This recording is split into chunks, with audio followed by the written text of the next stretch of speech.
નમસ્કાર, આપ જે રહ્યા છો સ્પાર્ક ટુડે ન્યૂઝ। જાતિનું પ્રમાણપત્ર ન મળતા શિક્ષણનો બહિષ્કાર। ખાનપુર તાલુકાની પ્રાથમિક શાળામાં બાળકોની નહિવત હાજરી જોવા મળી રહી છે। આદિવાસી સમાજના લોકો દ્વારા શાળાના આચાર્યને લેખિત જાણ કરાઈ છે।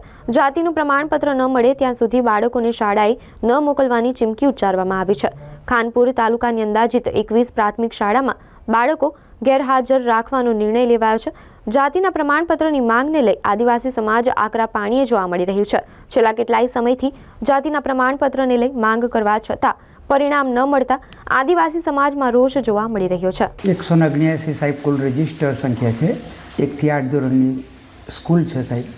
1 થી 8 ધોરણ ભણાવવામાં આવે છે સાહેબ। તો આજે 15 બાળકો 14-15 બાળકો આવેલા છે સાહેબ। પાંચમા ધોરણમાં સાહેબ એક પણ બાળક મારા ક્લાસમાં આવેલું નથી। બેન રજા ઉપર છે એટલે હું આજે ધોરણ સંભાળતો સાહેબ। અને 3 થી 5નું ગણિત અને અંગ્રેજી લઉં છું। શું કારણ છે નામ? ગઈકાલે સાહેબ વાલીઓ 4 વાગે આવેલા અને એ બધા મળીને અમને મૌખિક કહ્યા પછી અમને લેખિત આજે સહીઓવાળું આવેદનપત્ર આપેલું કે શાળામાં બાળકો મોકલવા નથી। અને એ અમે આચાર્યશ્રી મારફતે તાલુકા પ્રાથમિક શિક્ષણ અધિકારી ખાનપુર બાકોર રજૂ કરેલ છે સર। શું નામ છે? પટેલ ખેમાભાઈ શંકરભાઈ।